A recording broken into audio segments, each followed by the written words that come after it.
Tuhan datanglah, persiapkanlah dirimu sambut kedatangannya. Maranatha, Maranatha, Kristus datanglah. Hari itu, hari yang termulia. Maranatha, Maranatha, Maranatha, Tuhan datanglah.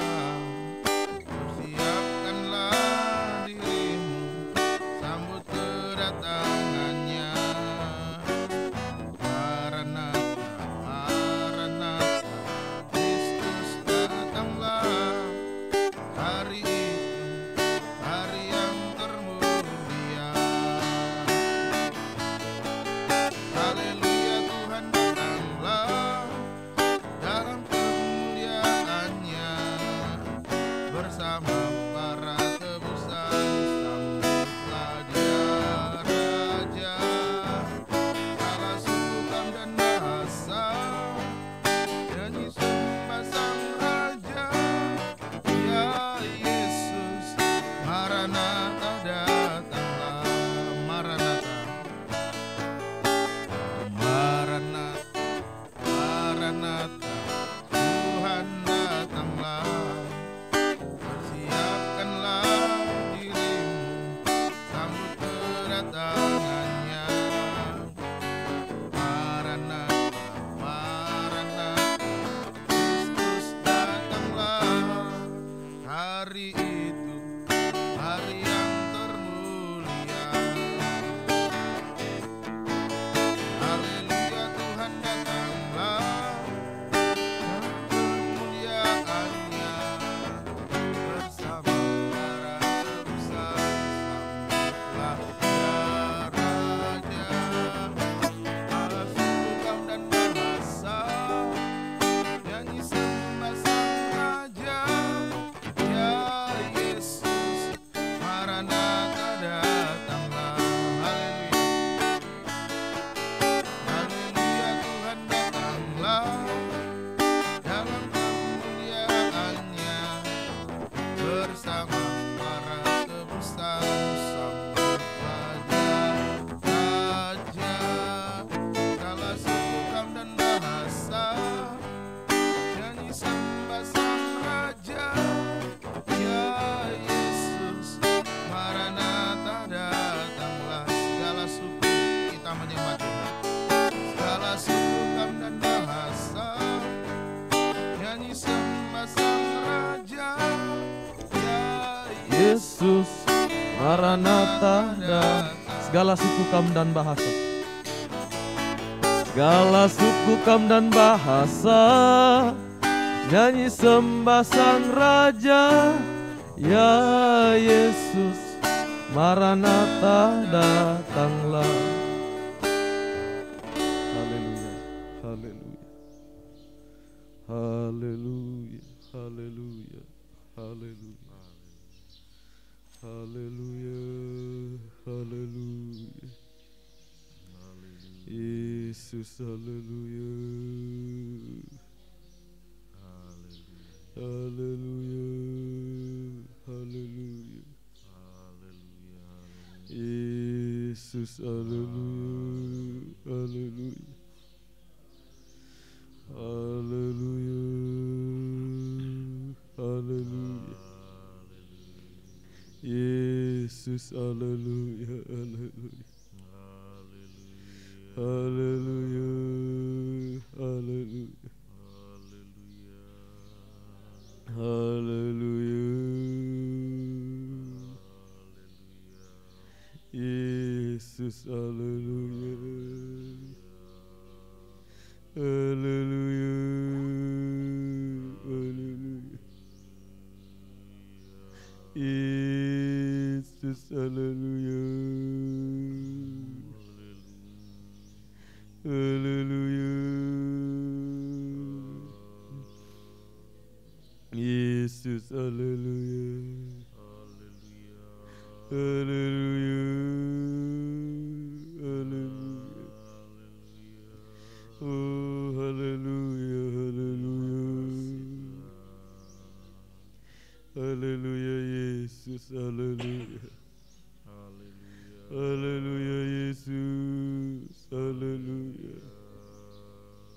Haleluya Yesus, haleluya. Yesus, haleluya. Terima kasih Tuhan. Haleluya. Haleluya. Haleluya. Haleluya. Yesus, haleluya. Haleluya. Haleluya. Haleluya. Terima kasih Tuhan. Haleluya. Haleluya. Haleluya. Haleluya.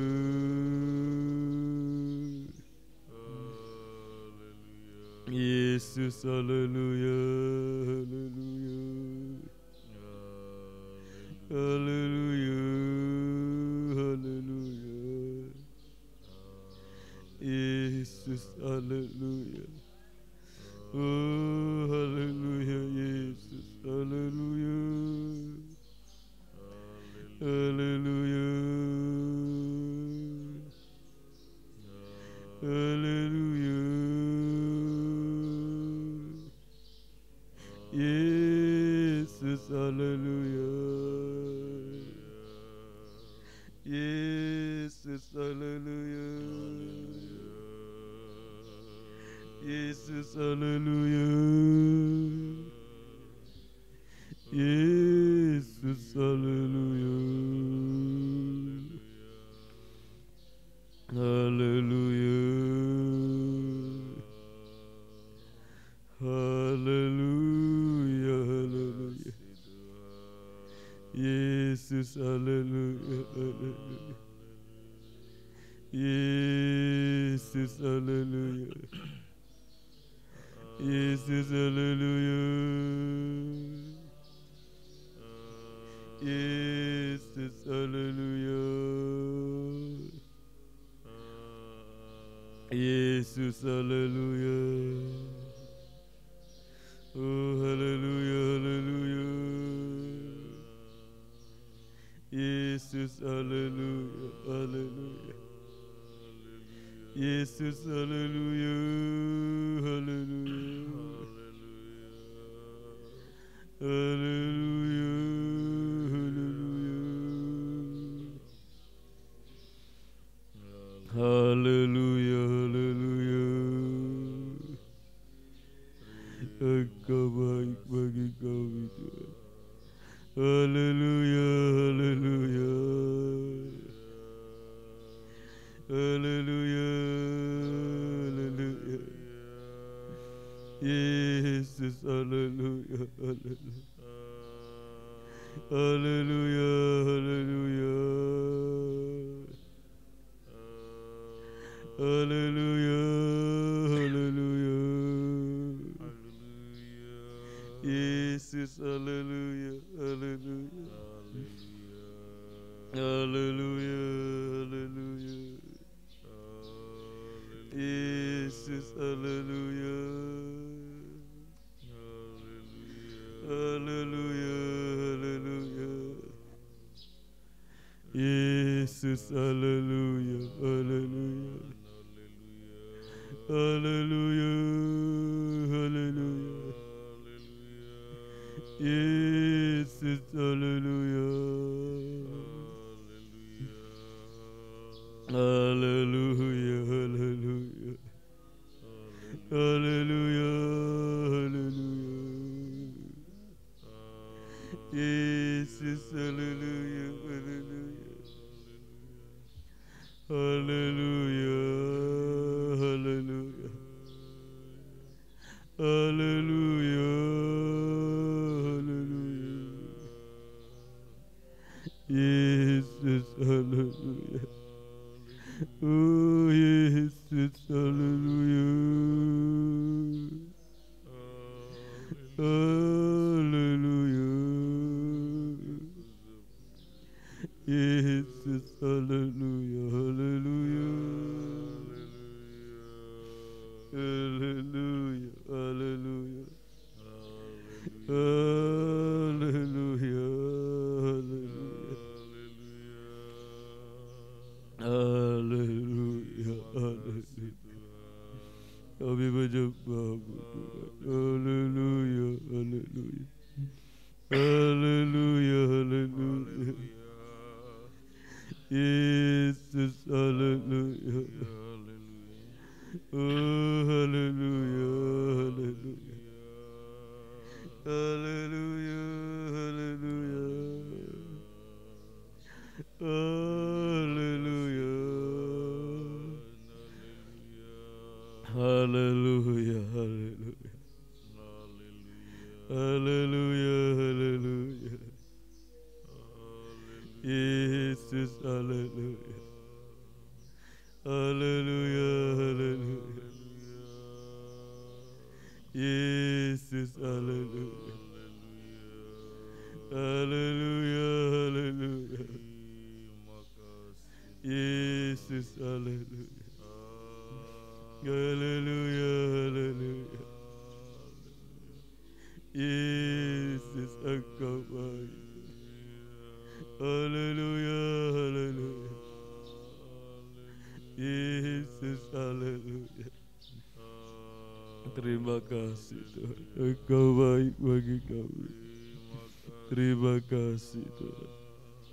Terima kasih Tuhan. Haleluya, haleluya. Oh, haleluya, haleluya. Yesus, haleluya. Haleluya, haleluya. Oh, haleluya, haleluya. Haleluya. Terima kasih Tuhan. Terima kasih. Terima kasih. Kita bangkit berdiri bersama-sama. Kita bernyanyi dari nyanyian rohani 206 waktu pagi.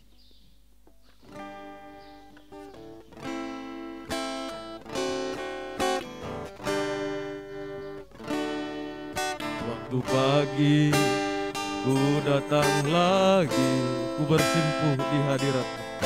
Ku bersimpuh di hadirat-Mu, merenungkan akan kasih, merenungkan akan kasih-Mu yang selalu basahi hatiku. Waktu pagi, waktu pagi ku datang lagi,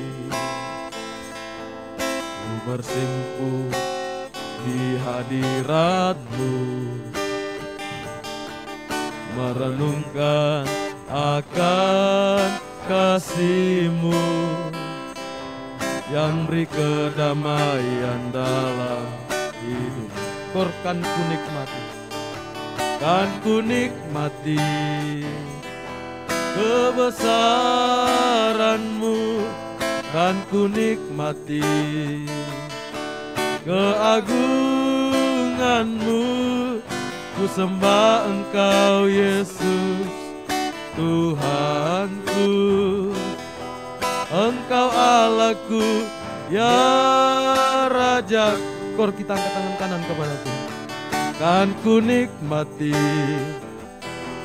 kebesaran-Mu, kan ku nikmati keagungan-Mu. Ku sembah Engkau Yesus Tuhanku, Engkau Allahku, ya Raja. Ku sembah Engkau, ku sembah Engkau Yesus Tuhanku, Engkau Allahku, ya Rajaku. Puji Tuhan. Kita tetap berdiri, kembali kita menyanyikan pujian ini dari atas sampai pada kornya. Kami mohon kesediaan hamba Tuhan muda Pendeta Fenri Todaah untuk membuka ibadah kita dalam doa.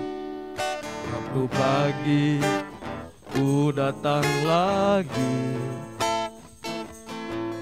ku bersimpuh di hadirat-Mu, merenungkan akan kasih-Mu yang selalu basahi hatiku.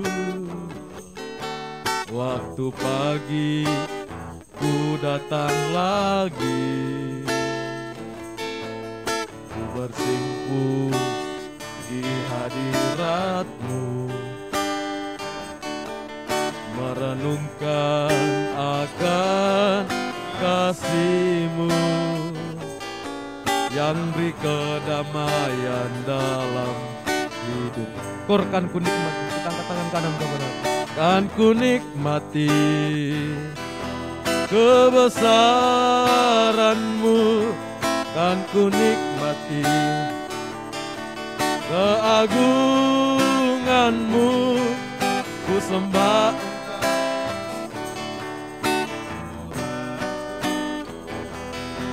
Engkau Allahku, ya Rajaku, ku sembah Engkau, ku sembah Engkau, Yesus Tuhanku.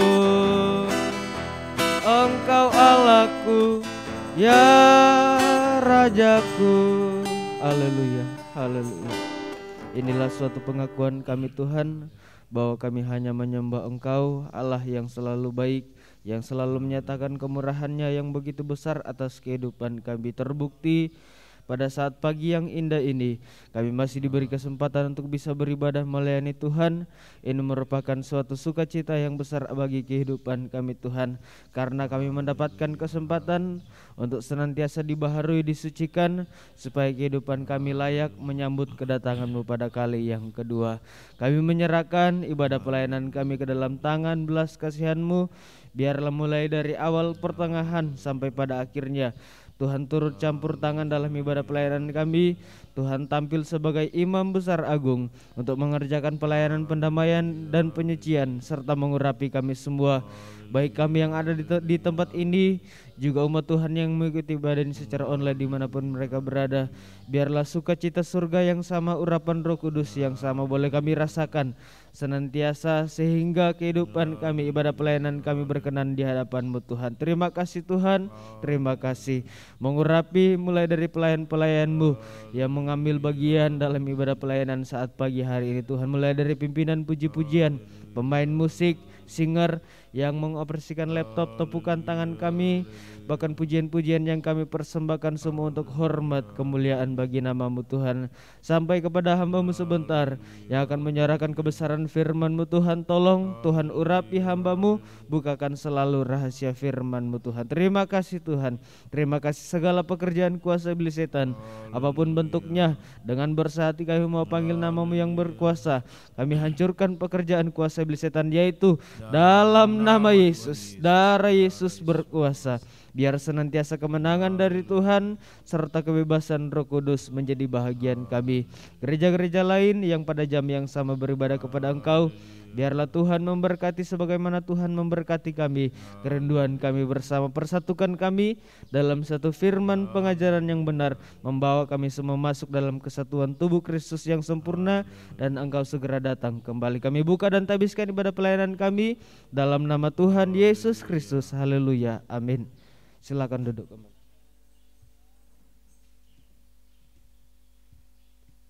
Puji Tuhan, diucapkan terima kasih kepada hamba-Nya yang sudah membuka ibadah kita dalam doa. Tuhan memberkati, Tuhan semakin memakai. Puji Tuhan, kami menyampaikan kepada kita semua, baik yang ada di tempat ini, yang mengikuti ibadah ini secara online dimanapun Bapak Ibu, saudara-saudari berada, selamat pagi. Salam sejahtera dalam kasih sayangnya Tuhan kita Yesus Kristus. Selamat beribadah dalam kebaktian umum pada pagi hari ini. Biar kasih Tuhan, bahagia Tuhan dilimpahkan di tengah-tengah kita semua. Kita melanjutkan pujian kita dari nyanyian pasal 48. Bawalah hidupku digembalakan. Sementara ku hidup di dunia, biar firman-Mu menuntun hamba di tengah-tengah kesukaran. Di tengah-tengah kesukaran, jangan ku sampai dibimbangkan, jangan ku sampai dibimbangkan. Bawalah hidupku, bawalah kehidupanku untuk digembalakan.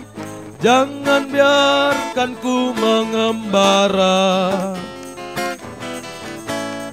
gairahkan kegiatanku di jalur perlombaan sampai kelak mencapai pahala. Ayat yang kedua kita bangkit berdiri bersama-sama. Ku tak tahu jalan kelepasan di dalam setiap persoalan. Bukakan firman-Mu padaku. Bukakan firman-Mu padaku agar ku mengerti maksud-Mu. Agar ku mengerti maksud-Mu. Bawalah kehidupanku untuk digembalakan. Jangan biarkan ku mengembara. Gairahkan kegiatanku. Gairahkan kegiatanku di jalur perlombaan sampai kelak mencapai pahala. Ayat yang ketiga. Oh Tuhan, berikan ku kasih-Mu yang tahan segala sesuatu, yang tahan segala sesuatu di dalam setiap pergumulan. Di dalam setiap pergumulan, ku perlu selalu dikuatkan. Ku perlu selalu dikuatkan. Bawalah kehidupanku untuk digembalakan. Jangan biarkan ku mengembara. Gairahkan kegiatanku di jalur perlombaan sampai kelak mencapai pahala. Sekali lagi kor, bawalah kehidupanku. Bawalah kehidupanku untuk digembalakan. Jangan biarkan ku mengembara. Gairahkan kegiatanku di jalur perlombaan sampai kelak gairahkan kegiatanku. Gairahkan kegiatanku di jalur perlombaan sampai kelak mencapai pahala. Puji Tuhan. Silakan duduk kembali. Biar sungguh-sungguh hari-hari terakhir ini kita semakin tekun tergembala, aktif dalam pelayanan pembangunan tubuh Kristus yang sempurna, maka Tuhan akan selalu memperindah kehidupan kita. Kita melanjutkan pujian kita, pujian yang berkata, keindahan di dalam Yesus. Keindahan di hadapanku, kemurahan di belakangku, kekuatan di sisiku, keyakinan di dalamku, kemenangan di perjalananku, kemenangan di perjalananku, kesukaan di hatiku, kedamaian dalam sanubariku, keindahan di dalam Yesus. Hidup ini sangat indah. Hidup ini sangat indah dengan Yesus. Hidup ini berarti bersama Dia.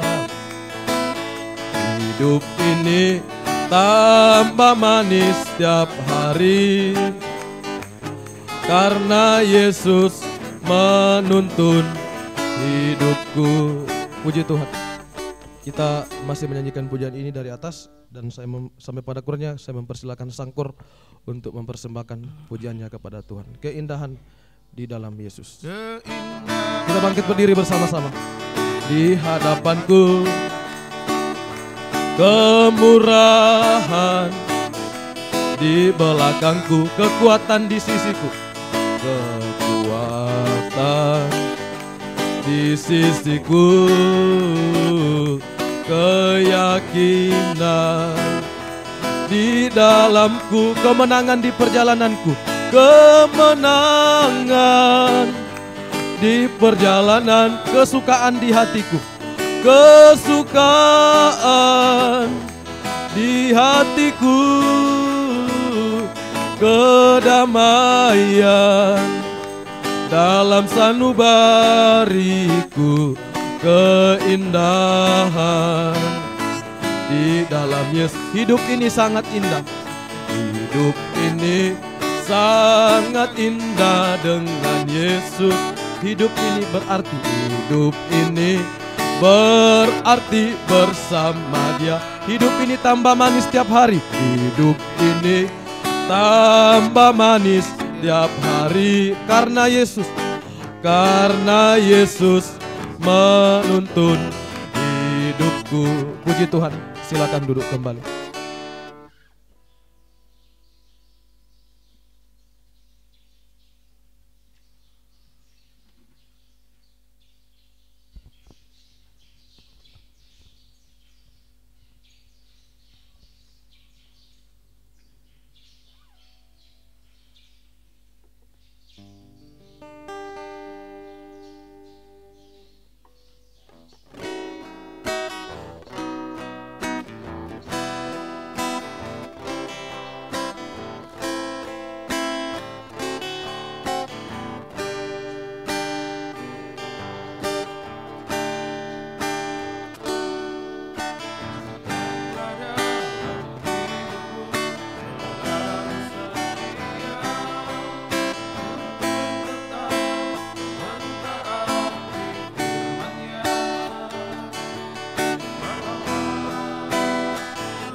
Puji Tuhan, Tuhan memberkati persembahan pujian kepada Tuhan. Puji Tuhan, kita akan segera mendengarkan firman Tuhan. Kita bernyanyi dari nyanyian rohani nomor 98, Ya Tuhan, ku percaya. Ya Tuhan, Ku percaya, aku percaya, aku percaya. Lewati lembah air mata, lewati lembah air mata, aku percaya. Firman-Mu ya dan amin. Firman-Mu ya dan amin. Aku percaya kemenangan sudah terjamin. Kemenangan sudah terjamin. Aku percaya. Dari atas kembali, sama-sama kita bangkit berdiri. Ya Tuhan, ku percaya, aku percaya, aku percaya. Lewati lembah air mata, lewati lembah air mata, aku percaya. Firman-Mu ya dan amin. Firman-Mu ya dan amin. Aku percaya kemenangan sudah terjamin. Kemenangan sudah terjamin. Aku percaya. Dari atas kembali, waktu selanjutnya kami serahkan kepada Bapak Gembala. ya Tuhan,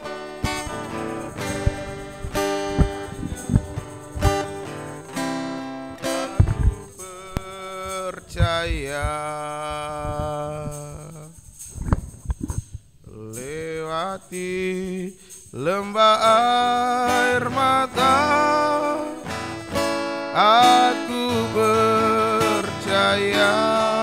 Kita mengangkat tangan kanan kita. Firman-Mu ya dan amin. Aku percaya. Kemenangan sudah terjamin. Aku percaya kemenangan sudah terjamin. Kemenangan sudah terjamin. Aku percaya. Haleluya. Terima kasih Tuhan. Jika kami percaya dan mempercayakan hidup kami kepadamu Tuhan, maka Engkau menjamin kemenangan bagi kehidupan kami.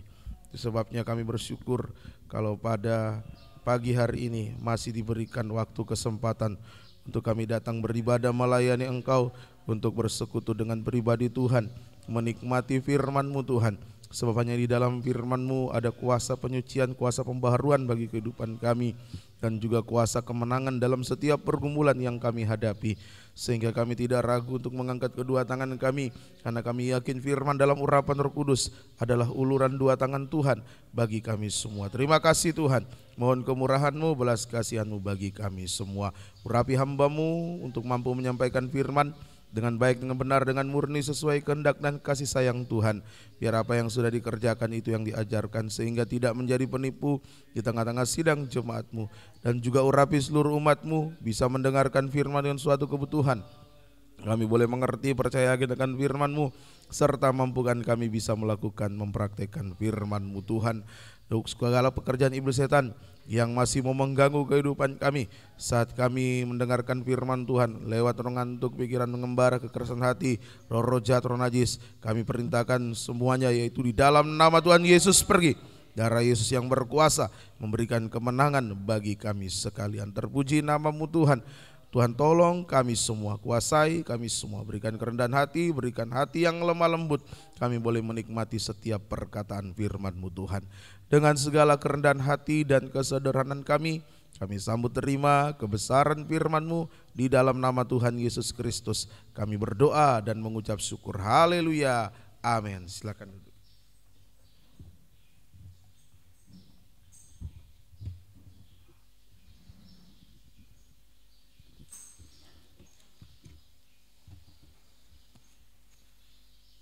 Puji bagi nama Tuhan. Bapak Ibu kekasih dalam Tuhan, bersama istri saya ucapkan kepada kita semua selamat pagi. Salam damai sejahtera di dalam kasih Tuhan Yesus Kristus menyertai kita sekalian. Selamat untuk kita mau memandang Tuhan di dalam firman-Nya. Kita kembali melanjutkan Injil Markus pasal 16, masih ayat-ayat yang sama. Ayat 6 sampai ayat 8. Markus 16 ayat 6 sampai ayat yang ke-8. Tetapi orang muda itu berkata kepada mereka, "Jangan takut, kamu mencari Yesus orang Nazaret yang disalibkan itu. Ia telah bangkit, ia tidak ada di sini. Lihat, inilah tempat mereka membaringkan dia. Tetapi sekarang pergilah, katakanlah kepada murid-muridnya dan kepada Petrus, ia mendahului kamu ke Galilea. Di sana kamu akan melihat dia seperti yang sudah dikatakannya kepada kamu." Lalu mereka keluar dan lari meninggalkan kubur itu, sebab gentar dan dahsyat menimpa mereka. Mereka tidak mengatakan apa-apa kepada siapapun juga karena takut. Dengan singkat mereka sampaikan semua pesan itu kepada Petrus dan teman-temannya. Sudah itu Yesus sendiri dengan perantaraan murid-muridnya memberitakan dari timur ke barat berita yang kudus dan tak terbinasakan tentang keselamatan yang kekal itu. Ya, terima kasih. Kuasa kebangkitan Yesus membaharui kehidupan kita, mulai dari pakaian, kemudian pembaharuan pakaian, pembaharuan perasaan, dan pembaharuan pandangan. Ya, membaharui pandangan kita.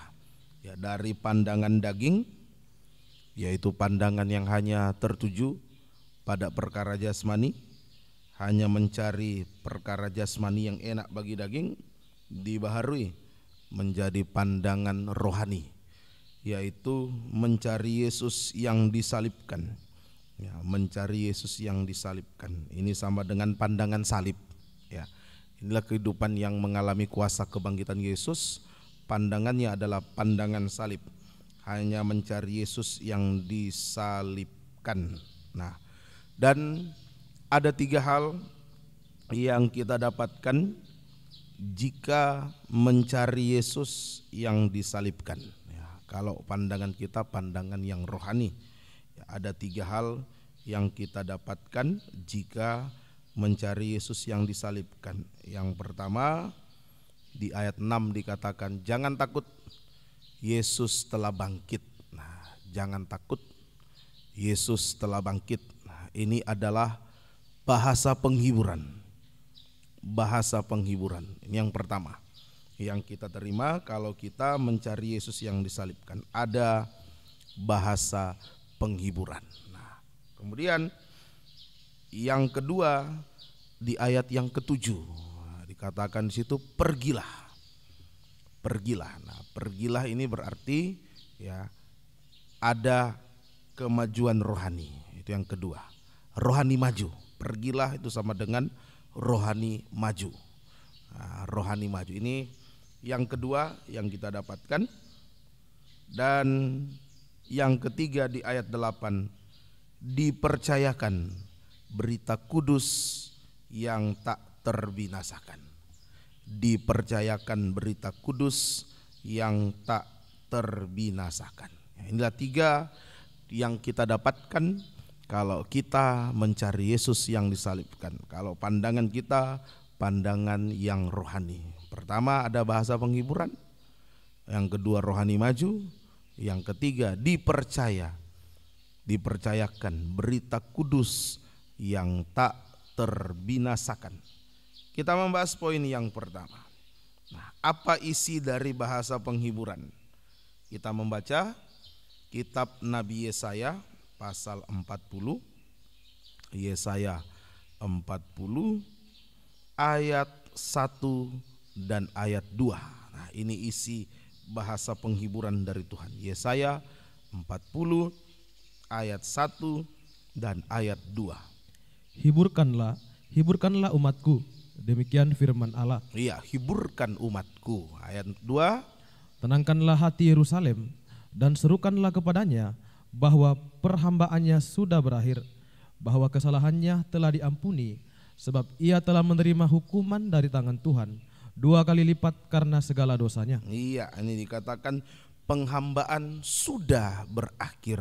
Nah, jadi isi dari bahasa penghiburan adalah pembebasan dari perhambaan dosa. Manusia ini sejak di Taman Eden jatuh dalam dosa sampai keturunannya sekarang ini diperhamba oleh dosa, diperbudak oleh dosa. Nah, kalau namanya diperhamba bukan senang, ya menderita, iblis menipu. Dia katakan berbuat dosa itu berpesta. Tidak, justru kita menderita, sengsara, diperhamba, diperbudak. Nah, bahasa penghiburan dari Tuhan, kita mengalami pembebasan dari perhambaan dosa. Sama dengan selamat. Nah, pembebasan dari perhambaan dosa itu sama dengan selamat. Nah, jadi jika kita memiliki pandangan salib, maka kita pasti selamat. Tapi kalau pandangannya daging, tidak selamat. Ingat Esau, pandangannya daging ya binasa. Lot, pandangannya daging ya hancur nikahnya. Tapi kalau pandangan salib pasti selamat.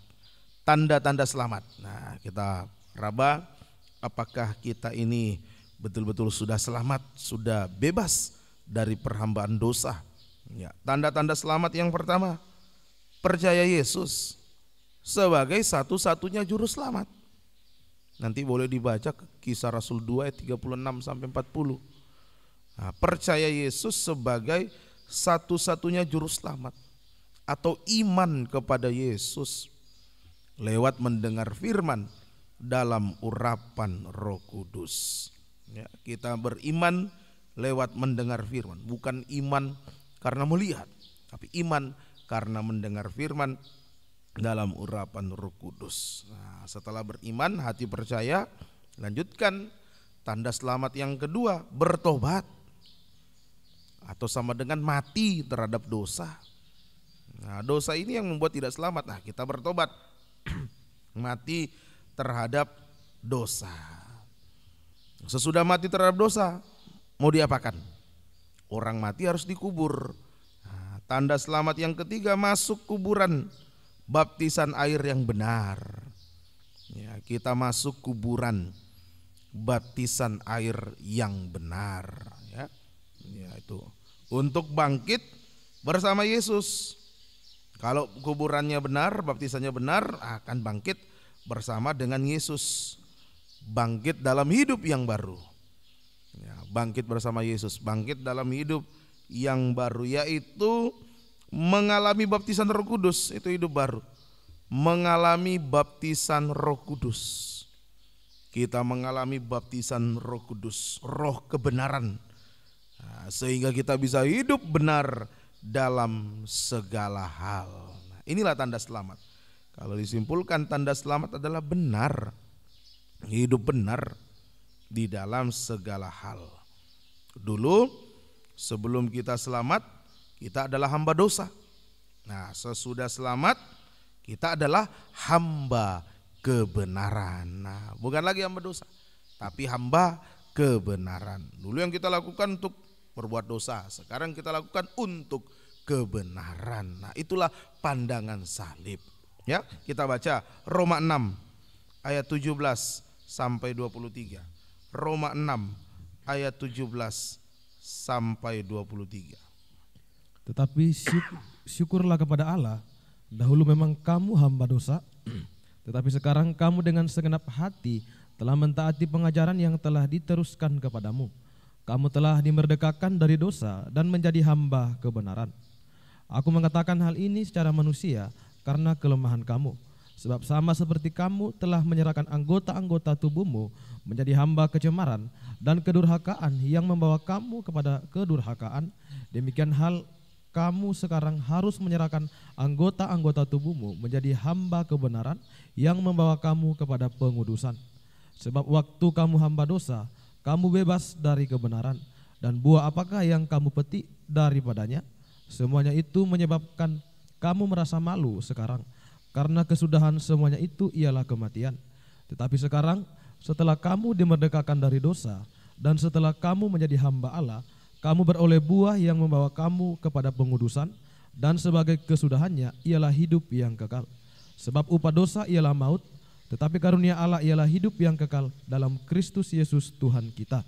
Iya, inilah hamba kebenaran ya. Dulu kita hamba dosa, ya sekarang setelah selamat kita adalah hamba kebenaran. Puji Tuhan. Nah, yang menulis surat Roma ini adalah Paulus. Dia katakan menjadi hamba kebenaran sebab sudah menjadi pengalaman hidupnya. Ya, dulu memang dia adalah hamba dosa, tetapi setelah diselamatkan oleh Tuhan, dia menjadi hamba kebenaran.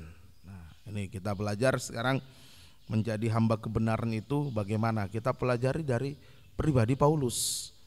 Nah, Paulus berkali-kali berkata, teladanilah aku seperti aku meneladani Kristus. Nah, kita mau meneladani Paulus yang telah menjadi hamba kebenaran. Dulu dia hamba dosa. Kita lihat dulu kegiatan Paulus sebagai hamba dosa. Kemudian bagaimana dia ditolong oleh Tuhan dan akhirnya dia menjadi hamba kebenaran. Kegiatan Paulus sebagai hamba dosa di dalam Kisah Rasul 9 ayat 1 sampai ayat yang kedua. Kisah Rasul 9 ayat 1 sampai ayat yang kedua. Sementara itu berkobar-kobar hati Saulus untuk mengancam dan membunuh murid-murid Tuhan. Ia menghadap imam besar dan meminta surat kuasa daripadanya untuk dibawa kepada majelis-majelis Yahudi di Damsyik, supaya jika ia menemukan laki-laki atau perempuan yang mengikuti jalan Tuhan, ia menangkap mereka dan membawa mereka ke Yerusalem. Ya, ini yang pertama, kegiatan Paulus sebagai hamba dosa berkobar-kobar secara negatif.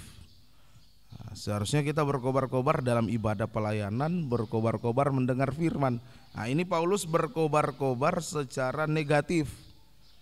Nah, yaitu praktiknya, Pak, berkobar-kobar secara negatif. Praktiknya A, beribadah melayani Tuhan dengan roh persaingan. Nah, ini melayani Tuhan dengan roh persaingan, sehingga tidak mau kalah dengan orang lain. Nah, ini melayani tapi dengan roh persaingan. Nah, Tuhan tolong ya, jangan terjadi, terutama kami hamba-hamba Tuhan melayani, jangan sampai ada roh persaingan.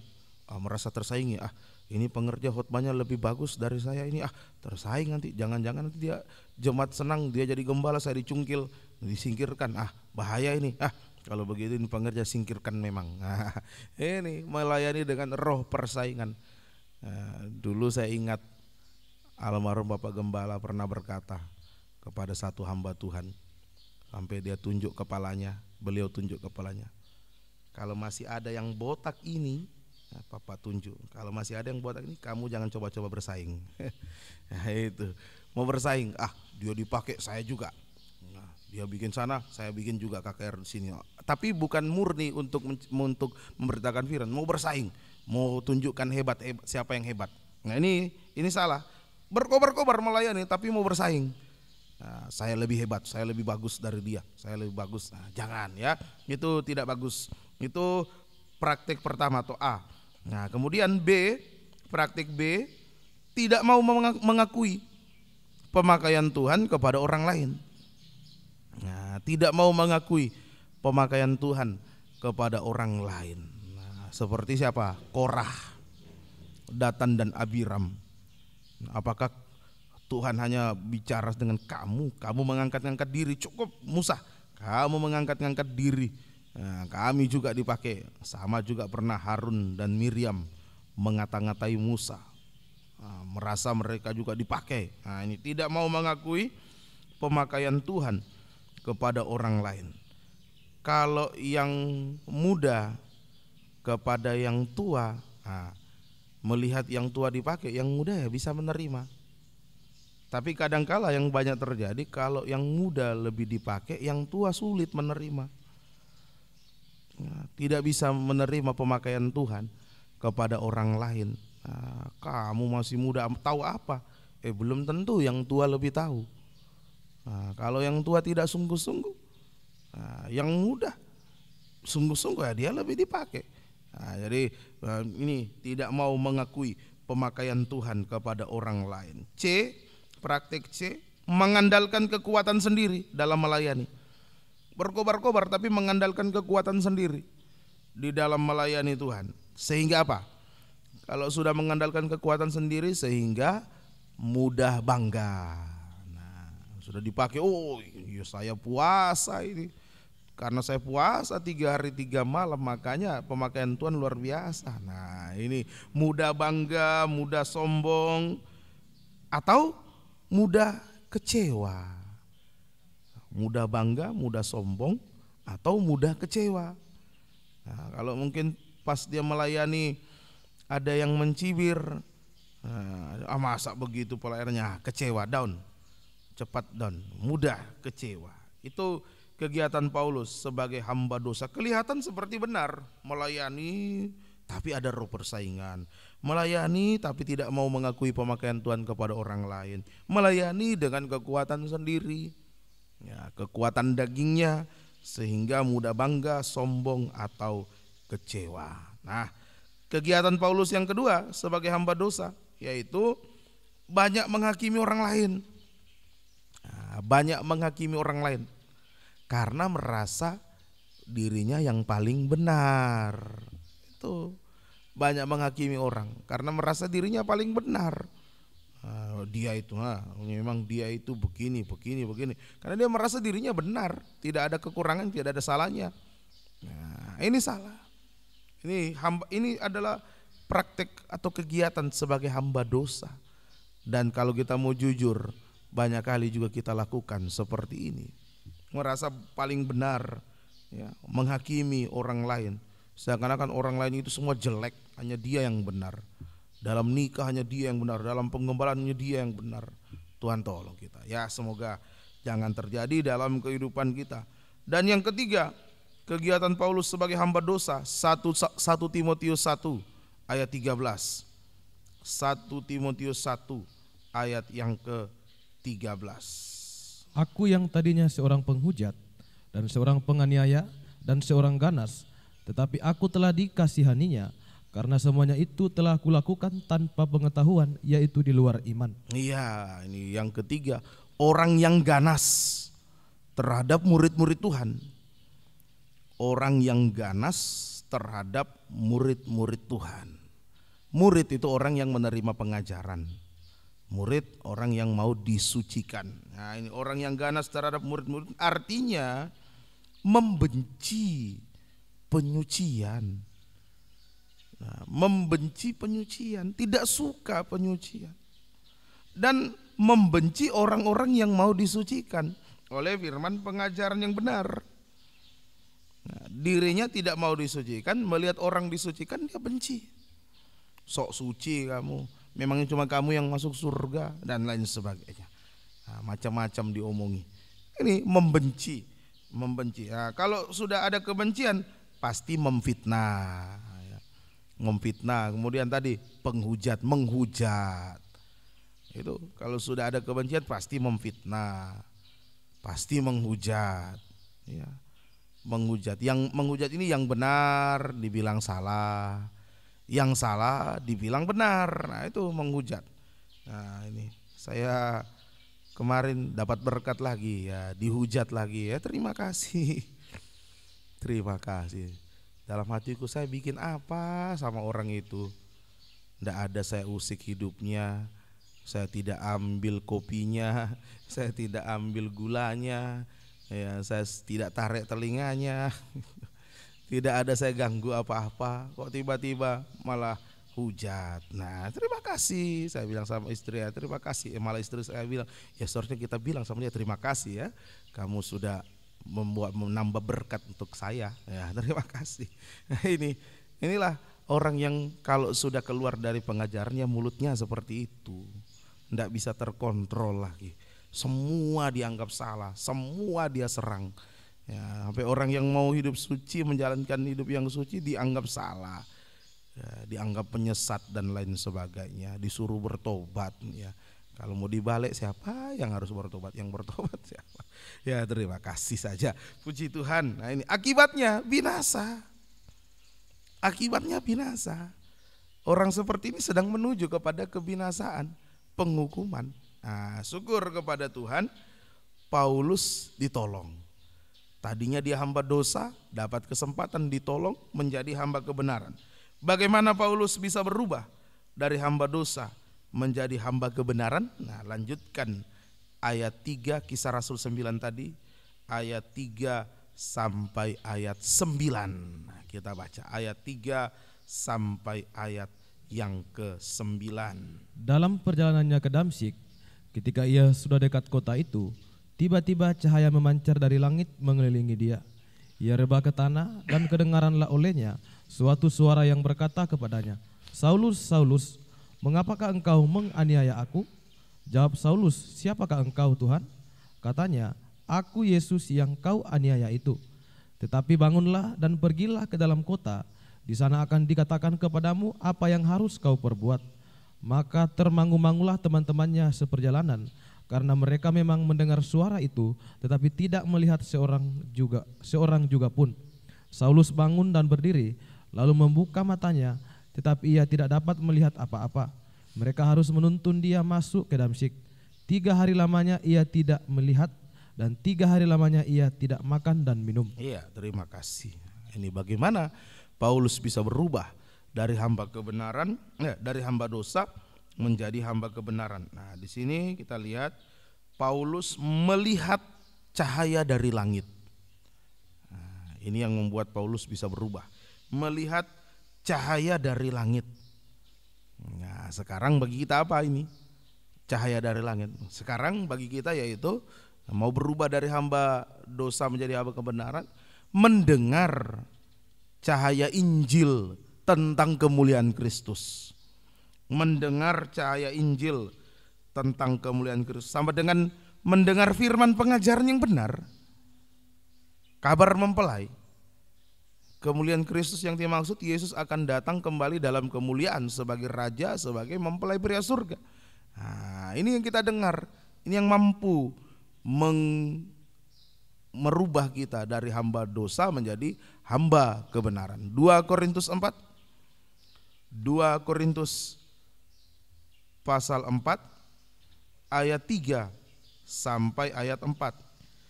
Jika Injil yang kami beritakan masih tertutup juga, maka ia tertutup untuk mereka yang akan binasa, yaitu orang-orang yang tidak percaya, yang pikirannya telah dibutakan oleh ilah zaman ini, sehingga mereka tidak melihat cahaya Injil tentang kemuliaan Kristus yang adalah gambaran Allah. Iya, terima kasih. Nah, ini melihat cahaya dari langit sama dengan mendengar, ya, yang komputer cepat ya. Mendengar cahaya Injil tentang kemuliaan Kristus sama dengan mendengar firman pengajaran yang benar. Firman pengajaran benar. Nah, firman pengajaran yang benar ini menyatakan dosa atau kesalahan kita, ya, untuk kita sadari, sesali, dan akui kepada Tuhan, kepada sesama. Sebab dosa ini merupakan penghambat bagi kita untuk bisa dipakai Tuhan. Dosa ini penghambat bagi kita untuk bisa dipakai Tuhan sebagai hamba kebenaran. Nah, lewat kita mendengar firman pengajaran benar, dosa kita dinyatakan, dibuka, kita sadar, kita menyesal, kita akui, selesaikan kepada Tuhan. Nah, kita diubah menjadi hamba kebenaran. Nah, sikap kita terhadap firman pengajaran benar adalah buka hati. Itu sikap kita, buka hati. Nah, Paulus kalau seandainya saat itu dia menutup hatinya, ya, dia tidak akan dipakai oleh Tuhan dan dia binasa. Tapi dia mau membuka hati, untuk menerima penyucian. Ini sikap kita, buka hati untuk menerima penyucian. Ya, Bapak Ibu kasih dalam Tuhan, mari ya jangan tutup hati. Hati Tuhan begitu terbuka lebar bagi kita. Dia buka firman bagi kita. Dia buka kesalahan kita untuk Dia mau ampuni, Dia mau sucikan kita. Nah, kalau hati kita sempit, kita tutup rapat-rapat, ya tidak pernah mengalami penyucian, tidak pernah dipakai oleh Tuhan, hanya dipakai oleh setan. Nah, ada dua pilihan, dipakai Tuhan atau dipakai setan. Tidak ada kita katakan netral, saya di tengah-tengah. Kalau tidak dipakai Tuhan, ya pasti dipakai setan. Kalau tidak mau dipakai setan, ayo biarlah buka hati menerima penyucian, pasti dipakai oleh Tuhan. Nah, sekarang kita periksa hidup kita masing-masing. Apa buktinya? Apa buktinya bahwa kita telah membuka hati untuk menerima penyucian? Bukti membuka hati menerima penyucian. Nah, kita kembali ke dalam Kisah Rasul pasal yang ke-9 tadi. Kisah Rasul 9 tadi. Kita kembali baca ayat yang ke-9. Kisah Rasul 9 ayat 9. 3 hari lamanya ia tidak dapat melihat, dan 3 hari lamanya ia tidak makan dan minum. Ya, ini buktinya. Bukti yang pertama, 3 hari tidak dapat melihat. Nah, 3 hari tidak dapat melihat. Apa artinya ini? 3 hari tidak dapat melihat. 3 hari menunjukkan korban Kristus. Yesus mati, Dia dikubur. 3 hari kemudian Dia bangkit. Jadi bicara 3 hari ini menunjukkan korban Kristus. Korban Kristus. Melihat itu menggunakan mata. Nah, 3 hari tidak dapat melihat artinya mata kita dikuasai korban Kristus. Dikuasai korban Kristus. Sehingga tidak dipakai untuk melihat dosa. Nah, tidak dipakai untuk melihat dosa, tapi melihat Yesus. Sama dengan melihat kebenaran, melihat firman. Mata ini hanya dipakai untuk melihat Yesus, melihat kebenaran, melihat firman. Tidak dipakai untuk melihat dosa, melihat kejahatan. Ya, di dalam kitab Nabi Yesaya, ya, mari kita baca dulu. Yesaya 33. Yesaya 33 ayatnya yang ke-15.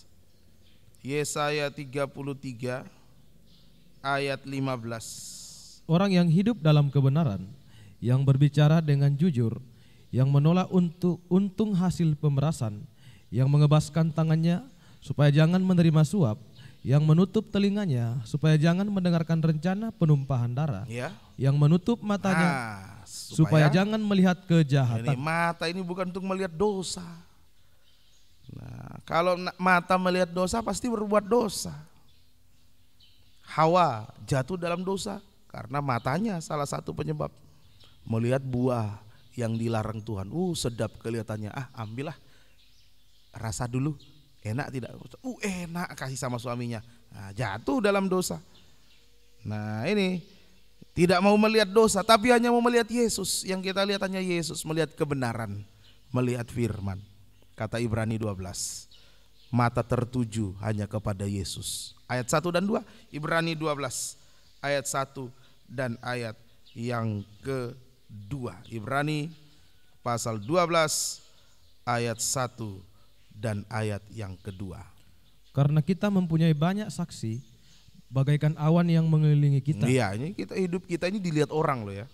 Bapak Ibu kasih dalam Tuhan, kita ini dilihat orang, dipandang orang bagaikan awan yang mengelilingi kita. Nah, marilah kita menanggalkan semua beban dan dosa yang begitu merintangi kita, dan berlomba dengan tekun dalam perlombaan yang diwajibkan bagi kita. Marilah kita melakukannya dengan mata yang tertuju kepada Yesus, ya, yang memimpin kita dalam iman, dan yang membawa iman kita itu kepada kesempurnaan, yang dengan mengabaikan kehinaan tekun memikul salib ganti sukacita yang disediakan bagi Dia yang sekarang duduk di sebelah kanan tahta Allah. Iya, mata kita hanya memandang Yesus.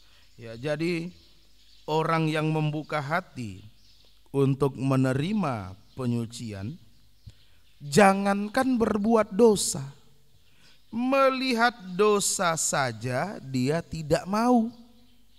Nah, itu orang yang menerima penyucian, membuka hati menerima penyucian. Jangankan berbuat dosa, melihat saja dia tidak mau. Dia tidak mau. Yang dia lihat hanya Yesus. Yesus yang tekun memikul salib. Nah, itu di ayat 2 tadi ya, melihat Yesus yang tekun memikul salib. Nah, ini artinya bagi kita melihat Yesus yang tekun memikul salib, rela sengsara daging. Kita rela sengsara daging untuk menanggalkan beban dosa. Nah, beban dosa, beban dosa itu dosa yang sudah kita lakukan, yang sudah kita pikirkan, yang sudah kita katakan, yang sudah kita lihat. Nah, itu kita tanggalkan, buang itu.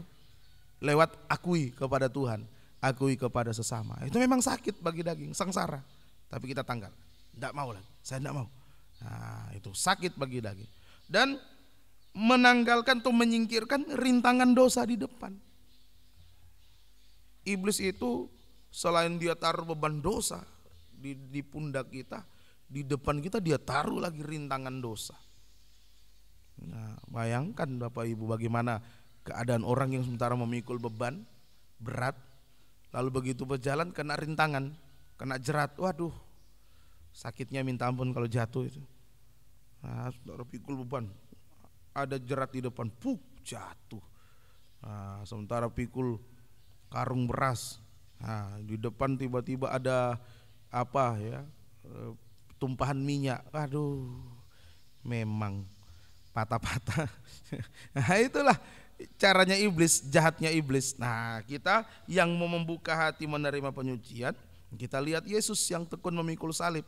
Nah, dia sengsara karena dosa kita. Kita juga mau sengsara daging untuk membuang beban dosa dan mau menyingkirkan rintangan dosa di depan. Puji bagi nama Tuhan. Dosa itu sebenarnya adalah beban dan rintangan.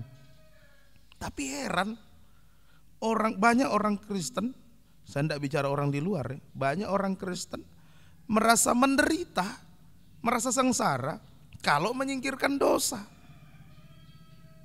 Susah saya berhenti merokok. Kalau saya tidak merokok sakit kepala. Nah, padahal itu dosa itu. Tapi untuk menyingkirkan itu dia rasa beban, dia rasa sengsara. Nah, inilah dahsyatnya iblis menipu manusia. Nah, ayo kita tanggalkan semuanya. Bukti kita mau menerima penyucian, buang beban dosa.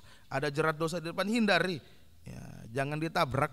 Nah, jangan ditabrak. Tuhan tolong kita. Merasa kita hebat, dalam nama Yesus tabrak saja. Jangan. Tuhan tolong ya. Ini. Kemudian yang kedua. Ya, yang kedua, bukti menerima, membuka hati, menerima penyucian. Tadi 3 hari tidak melihat. Kemudian yang kedua 3 hari tidak makan dan minum. Itu yang kedua, 3 hari tidak makan dan minum. Nah, artinya apa ini? 3 hari tidak makan tidak minum. Tadi 3 hari bicara korban Kristus. Nah, kalau tidak makan tidak minum ya mati seharusnya ya. Mati, manusia tidak makan tidak minum mati. Nah, artinya bagi kita mendapat kekuatan dari korban Kristus untuk mematikan suara-suara daging. Nah, mendapat kekuatan dari korban Kristus untuk kita mematikan suara-suara daging kita. Ya, ini suara daging yang mau ini, mau itu. Nah, lewat korban Kristus kita dapat kekuatan matikan. Apalagi kami hamba Tuhan betul-betul tidak bisa bergerak, tidak bisa begini, tidak bisa begitu. Ya, yang mau nuruti daging tidak bisa. Nah, betul-betul harus dimatikan. Mematikan suara daging. Saya ini boleh dikata bukan cuma penggemar bola ya, gila bola. Itu suka sekali nonton bola sampai beli kaos, kostumnya dan sebagainya. Tapi kalau main tidak terlalu suka. Karena tidak kuat nafasnya. Tapi kalau nonton itu gila bola. Tapi setelah jadi hamba Tuhan, apalagi setelah jadi gembala gini, ya waktunya sudah terlalu banyak untuk persiapan. Tidak ada lagi waktu untuk nonton. Kalaupun sempat nonton ya cuma sekilas. Terus ya sudah belajar lagi. Ya, nanti dilihat hasilnya saja. Gitu aja. Kalau mau nonton lama-lama lagi sudah tidak bisa lagi. Sampai pernah saya tersiksa. Waktu itu masih pengerja, jadi masih pengerja, masih banyak waktu menonton nonton bola. Dimintai tolong melayani di satu daerah. Oleh hamba Tuhan di sana minta sama papa, tolong saya untuk datang ke situ membantu pelayanan karena baru beli alat-alat musik, ya belum ada pemainnya. Jadi minta tolong melatih dulu, sambil mainkan dulu alat-alat musiknya. Nah, pas final Piala Dunia, final Piala Dunia, dalam hatiku kenapa ini Om minta pas final Piala Dunia, nanti hari yang lain. Karena saya tahu Om Gembala di situ sangat ketat. Jangankan Piala Dunia, nonton sinetron saya tidak ada kasih. Ya, tapi memang saya tidak penggemar sinetron. Sampai di situ, aduh, tidak ada sinyal. Mau lihat di HP enggak ada, tidak bisa. Nah, jadi tidak bisa nonton. Mau beritanya saja pun enggak bisa. Ya, nanti pulang dari situ baru tahu, oh Spanyol menang kote. Nah, itu tersiksa. Gitu. Sekarang matikan suara-suara daging. Saking gila bola di Lempinel, waduh sampai ya gitu. Dengan ketua kelas yang panggil, sebentar saya tidur ya. Pergi di rumahnya mamanya Pak Gembala, kami pergi ke sana. Nah, supaya tidak ketahuan keluar pergi nonton bola, ketua kelas taruh guling di atas bantal, dia taruh sepatunya, baru ditutup dengan selimut, kelihatan ada orang tidur di situ. Pergi nonton bola, tapi besok pagi sadar, pulang dari nontonnya enak, tapi setelah itu berdebar duk duk duk duk duk duk duk duk. Paginya setelah doa pagi datang sama Om Gembala, Om minta ampun. Ya, kenapa? Ya, tadi malam curi waktu keluar dari asrama pergi nonton bola. Kalau mau suka nonton bola sama Om di atas, iya tahu begitu minta izin dari awal. Diajak nonton malah di atas. Ya, akhirnya besok paginya dan seterusnya sampai final nonton dengan Om di atas. Keluar semua makanan dari kulkas, keluar persediaan makanan. Itulah dulu pengalaman. Ya, ini tidak bisa lagi mengikuti daging, matikan suara-suara daging, matikan suara-suara daging. Tuhan tolong kita, semoga kita bisa. Itu yang kedua. Yang ketiga, bukti kita menerima, membuka hati menerima penyucian. Ayat 17 sampai 18, Kisah Rasul 9 tadi. Ayat 17 sampai 18. Lalu pergilah Ananias ke situ dan masuk ke rumah itu.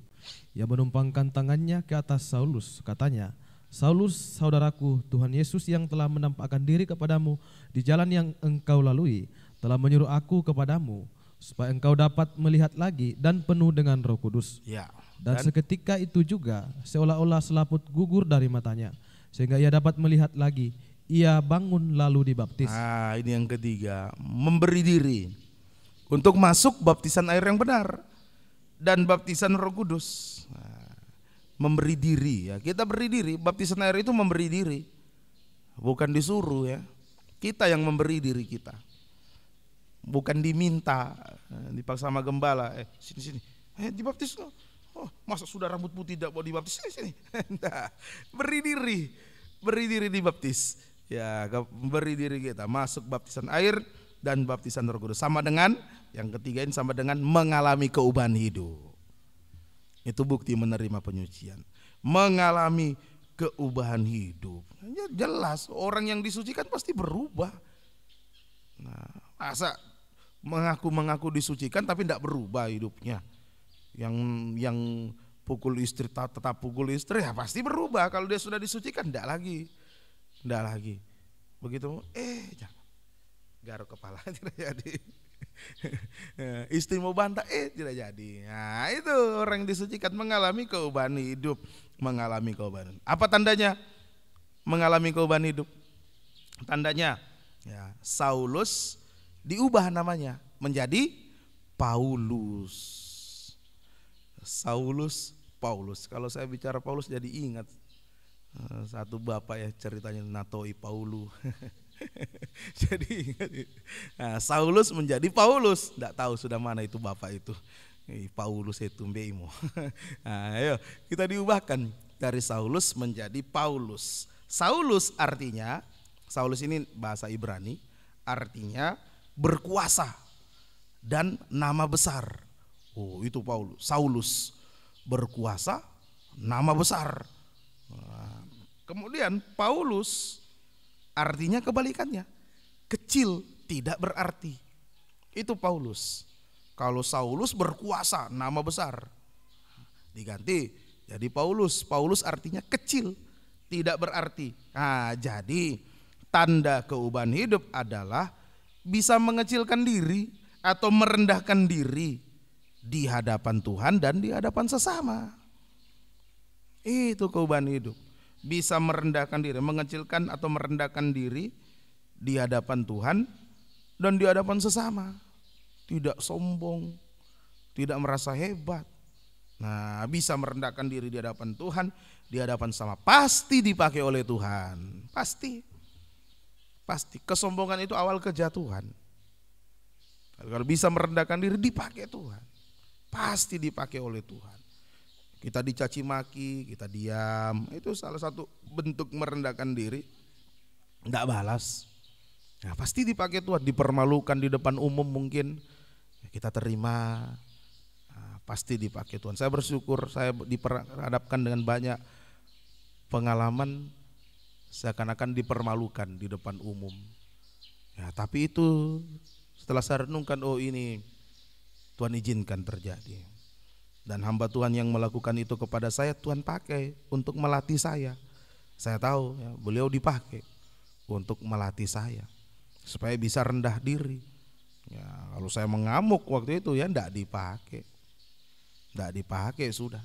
Ya, afker sudah berkali-kali ya, ibadah nikah dipermalukan, ibadah Natal dipermalukan di depan umum, tapi ya, bisa menerima. Seandainya bereaksi daging waktu itu enggak dipakai sudah. Nah, tapi Tuhan tolong bisa. Ya, puji bagi nama Tuhan. Ini yang ketiga. Puji Tuhan. Nah, tadi kembali ke Kisah Rasul 9 tadi. Saat cahaya terpancar dari langit. Nah, saat cahaya terpancar dari langit, terdengar suara. Mengapa engkau menganiaya aku? Nah, ada suara. Mengapa engkau menganiaya aku? Nah, sebenarnya yang dianiaya oleh Paulus adalah murid-murid Yesus. Tapi Yesus berkata, mengapa engkau menganiaya aku? Yang dianiaya murid-murid. Tapi Yesus bilang Paulus menganiaya Yesus. Artinya bagi kita. Nah, firman pengajaran yang benar itu mengarahkan kita masuk pelayanan pembangunan tubuh Kristus. Nah, firman pengajaran benar itu mengarahkan kita masuk pelayanan pembangunan tubuh Kristus yang sempurna. Nah, yang jadi Yesus akui murid-muridnya yang dianiaya itu tubuhnya. Nah, firman pengajaran benar mengarahkan kita untuk masuk pelayanan pembangunan tubuh Kristus. Tuhan mau Paulus bukan menganiaya tapi melayani pembangunan tubuh Kristus. Sama dengan firman pengajaran benar menjadikan kita hamba kebenaran untuk dipakai di dalam pelayanan pembangunan tubuh Kristus. Bisa lepas dari hamba dosa menjadi hamba dan menjadi hamba kebenaran, itu merupakan kasih karunia Tuhan. Paulus dapat kasih karunia. Jadi kalau kita bisa lepas dari hamba dosa dan menjadi hamba kebenaran, sekali lagi itu merupakan kasih karunia Tuhan. 1 Timotius pasal 1, 1 Timotius pasal 1 ayat 13 sampai ayat yang ke-15. 1 Timotius pasal 1 ayat yang ke-13 sampai ayatnya yang ke-15. Aku yang tadinya seorang penghujat dan seorang penganiaya dan seorang ganas, tetapi aku telah dikasihaninya, karena semuanya itu telah kulakukan tanpa pengetahuan, yaitu di luar iman. Malah kasih karunia Tuhan kita itu telah dikaruniakan dengan limpahnya kepadaku dengan iman dan kasih dalam Kristus Yesus. Perkataan ini benar dan patut diterima sepenuhnya.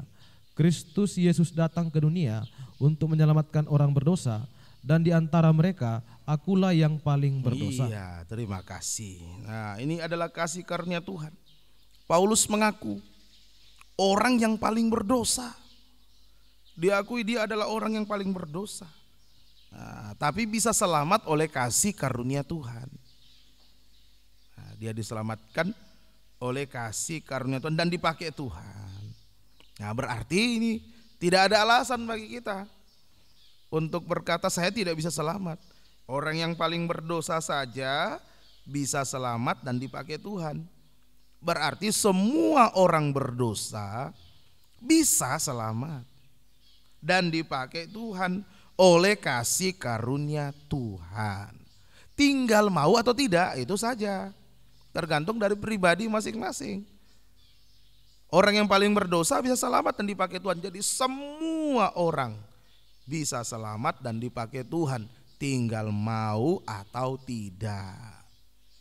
Ya, tinggal mau atau tidak, itu saja. Ya, semoga kita semua adalah orang yang mau selamat, mau dipakai oleh Tuhan. Amin. Puji bagi nama Tuhan. Nah, setelah dipakai Tuhan, bagaimana sikap kita? Nah, kita dulu hamba dosa. Oke, sudah diselamatkan, lepas sudah dari perbudakan dosa. Sekarang menjadi hamba kebenaran, mau melayani Tuhan. Sudah menjadi hamba kebenaran. Nah, sekarang sikap kita di dalam pelayanan bagaimana? Sikap di dalam pelayanan. Yang pertama, mundur ayat 12, 1 Timotius 1 tadi. Suratan 1 Timotius 1 ayat yang ke-12. Ini sikap dalam pelayanan. Aku bersyukur kepada Dia yang menguatkan aku, yaitu Kristus Yesus Tuhan kita. Ya, terus? Karena Ia menganggap aku setia dan mempercayakan pelayanan ini kepadaku. Iya, ini yang pertama. Aku bersyukur, coba di atas. Ya sudah. Ya, dan mempercayakan pelayanan ini kepadaku. Nah, ini pertama, dapat dipercaya Tuhan. Itu sikap dalam pelayanan, dapat dipercaya. Nah, kita sudah dipercaya pelayanan, ayo bisa dipercaya, dapat dipercaya. Nah, sama dengan dapat dipercaya Tuhan sama dengan setia dan berkobar-kobar dalam ibadah pelayanan kepada Tuhan sampai garis akhir. Nah, mari kita setia berkobar-kobar dalam ibadah pelayanan kepada Tuhan sampai garis akhir kehidupan kita. Nah, itu dapat dipercaya. Nah, coba kalau kita percaya seseorang, tolong ya, jagakan rumah, titip kunci rumah, jaga. Nah, lalu ternyata dia tidak jaga, dia tidak kunci rumah, maling masuk. Nah, tidak akan lagi percaya orang itu, tidak dapat dipercaya berarti dia. Sama kalau Noela masih kecil gitu, jaga adik, dia tidak dapat dipercaya, dia tidak tahu jaga. Adiknya jalan dia dorong, dia pikir sudah kayak dia, tung dinding tanduk. Itu tidak dapat dipercaya. Mari tadi malam main-main, adiknya tanduk lagi dinding. Nah, itu tidak dapat dipercaya. Nah, ayo biarlah kita menjadi hamba Tuhan yang dapat dipercaya, setia berkobar-kobar dalam ibadah pelayanan kepada Tuhan sampai garis akhir. Tuhan mempercayakan pelayanan itu kepada kita. Jadi, nah, karena Tuhan percayakan pelayanan itu kepada kita, jadi kita harus yakin bahwa panggilan untuk melayani itu datang dari Tuhan. Nah, tadi kan Tuhan yang mempercayakan pelayanan kepada kita. Jadi kita harus yakin panggilan saya ini untuk melayani datang dari Tuhan. Bukan dari manusia, bukan dari gembala, tapi betul-betul datang dari Tuhan. Dan kita yakin bahwa Tuhan akan menguatkan kita dalam melayani Tuhan. Kan Tuhan yang percayakan, Tuhan yang panggil, pasti Tuhan yang kasih kekuatan. Tuhan pasti akan kasih kemampuan ajaib untuk melayani Tuhan. Nah, gitu. Nah, dulu saya ragu mau jadi hamba Tuhan sepenuh karena saya bercermin pada diri saya orang paling bodoh bicara di depan orang. Pemalu mau bicara di depan orang. Pemalu ya, kalau tidak tahu ngomong, tidak tahu bicara. Jangankan bicara di depan orang, berdoa saja tidak tahu susun kalimat. Tidak tahu. Nah, itu sehingga saya nolak jadi hamba Tuhan, tidak mau. Tidak mau jadi hamba Tuhan. Nah, tapi setelah kita yakin bahwa Tuhan yang panggil, maka Tuhan pasti akan berikan kemampuan. Tuhan pasti berikan kekuatan untuk kita melayani Tuhan. Amin. Nah, itu Tuhan kasih kekuatan dan saya alami setelah Tuhan panggil jadi hamba Tuhan, Tuhan kasih kekuatan. Tuhan kasih kemampuan bisa melayani. Dimulai dari waktu di Lempinel khotbah di depan siswa-siswi, Tuhan kasih kekuatan, kemampuan bisa melayani sampai sekarang ini. Puji bagi nama Tuhan. Nah, kalau Tuhan yang menguatkan kita, nah maka sebagai timbal balik Tuhan kasih kekuatan, ayo melayani, ini kekuatan. Nah, dikasih kekuatan. Timbal baliknya bagi kita melayani Tuhan harus lebih giat. Lebih giat, lebih setia, lebih berkobar-kobar. 1 Korintus 15 tadi, 1 Korintus pasal 15 ayat 9 sampai 10. 1 Korintus 15 ayat 9 sampai 10. Sinyalnya tidak baik. Karena aku adalah yang paling hina dari semua rasul, bahkan tidak layak disebut rasul, sebab aku telah menganiaya jemaat Allah. Tetapi karena kasih karunia Allah, aku adalah sebagaimana aku ada sekarang. Dan kasih karunia yang dianugerahkannya kepadaku tidak sia-sia. Sebaliknya, aku telah bekerja lebih keras daripada mereka semua. Tetapi bukannya aku, melainkan kasih karunia Allah yang menyertai aku. Iya, aku bekerja lebih keras. Nah, bekerja lebih keras. Nah, itu. Karena kita menerima kekuatan dari Tuhan untuk melayani, mari bekerja melayani Tuhan lebih keras, lebih giat, lebih keras, lebih setia, lebih berkobar-kobar lagi. Puji bagi nama Tuhan. Dan Tuhan tidak pernah menipu. Ketika kita mau melayani Tuhan lebih giat, lebih keras, nah, Tuhan tidak pernah menipu.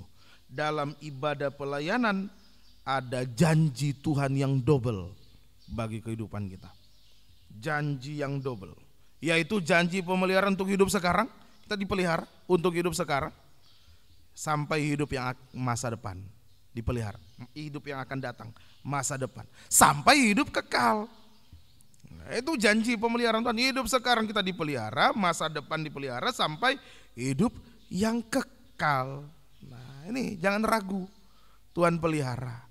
Nah, kami mengalami tidak ada gaji, tidak ada sponsor, Tuhan pelihara hidup sekarang sampai masa depan, sampai hidup yang kekal. Yang saya takutkan dulu cuma satu, istri saya minta pulang, nah, tapi tidak juga. Nah, minta pulang kalau pas KKR, nah, itu saya juga yang pengen pulang juga ke sana, ikut KKR, tapi ya bukan mau sekedar jalan-jalan. Itu, nah Tuhan pelihara. Tuhan pelihara sekarang, masa depan sampai hidup yang kekal. Puji bagi nama Tuhan ya. Itu baca dalam 1 Timotius 4 ada di situ, dicatat di situ. 1 Timotius 4. Ini semua pengalaman-pengalaman Paulus. Ayat 8 sampai ayat 10. 1 Timotius 4 ayat 8 sampai ayat yang ke-10. Latihan badani terbatas gunanya, tetapi ibadah itu berguna dalam segala hal. Karena mengandung janji, baik untuk hidup ini maupun untuk hidup yang akan datang. Iya, terus Perkataan ini benar dan patut diterima sepenuhnya. Itulah sebabnya kita berjerih payah dan berjuang, karena kita menaruh pengharapan kita kepada Allah yang hidup, juru selamat semua manusia, terutama mereka yang percaya. Iya, jangan ragu, karena kita sudah punya pengalaman pribadi dengan janji Allah, sudah punya pengalaman pribadi tentang janji Allah dalam ibadah.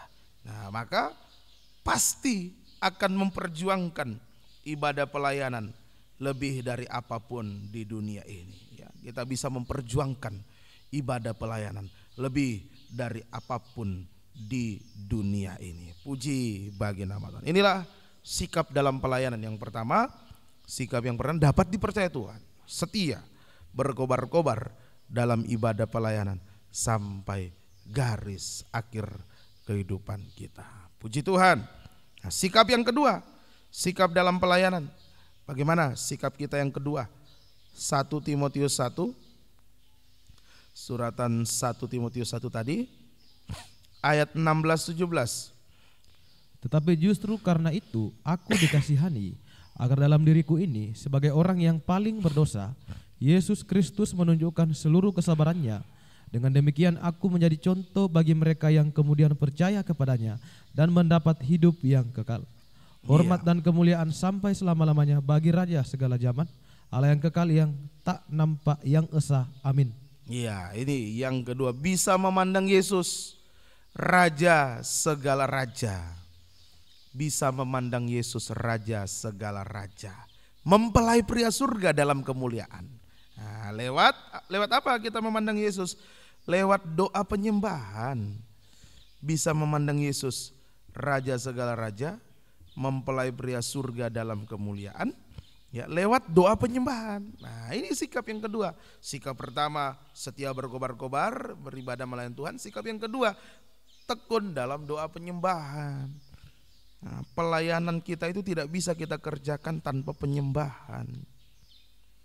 Ya, kalau kurang menyembah, pelayanan semua jadi berat.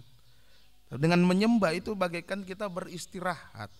Penyembahan itu mengistirahatkan diri kita supaya semakin ada tenaga yang baru lagi untuk melayani. Seperti kalau kita bekerja butuh istirahat supaya bisa lagi bekerja. Nah, begitu juga penyembahan itu mengistirahatkan hidup rohani kita untuk lanjut lagi melayani, bekerja, melayani Tuhan. Puji bagi nama Tuhan. Semoga kita bisa mengerti. Nah, bagian-bagian terakhir, bukti menyembah Tuhan. Apa buktinya? Kita menyembah Tuhan bukan cuma sekedar haleluya, haleluya, itu bukan. Bukti menyembah Tuhan adalah Yesaya 43. Yesaya 43 ya, ayat 15 sampai 17. Ini bukti menyembah Tuhan. Yesaya 43 ayat 15 sampai ayat yang ke-17. Akulah Tuhan yang Maha Kudus, Allahmu, Rajamu yang menciptakan Israel. Beginilah firman Tuhan yang telah membuat jalan melalui laut dan melalui air yang hebat, yang telah menyuruh kereta dan kuda keluar untuk berperang, juga tentara dan orang gagah.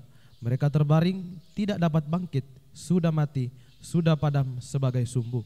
Iya, terima kasih. Ini bukti bahwa kita menyembah Tuhan, yaitu mengalami kuasa penciptaan. Ya, kita mengalami kuasa penciptaan.